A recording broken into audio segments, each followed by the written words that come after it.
Inilah rekaman memperlihatkan detik-detik rudal balistik Iran diluncurkan ke Tel Aviv, Israel.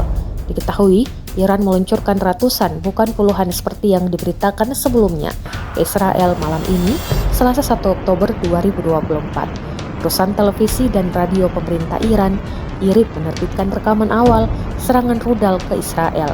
Rekaman yang beredar di Telegram pada Rabu 2 Oktober 2024. Bahkan beberapa rudal balistik Iran menghantam pangkalan udara Tel Nov dekat Tel Aviv. Salah satu video menunjukkan ledakan dahsyat setelah mengenai sasaran di Tel Nov. Termasuk dikabarkan pangkalan udara Nevatim adalah tempat berpangkalnya pesawat tempur F-35 juga digempur Iran. Dikabarkan hingga puluhan pesawat tempur Israel hancur digempur. Bahkan ada pula beberapa tank Israel yang juga dikabarkan terdampak serangan.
Download Tribun X sekarang, menghadirkan lokal menjadi Indonesia.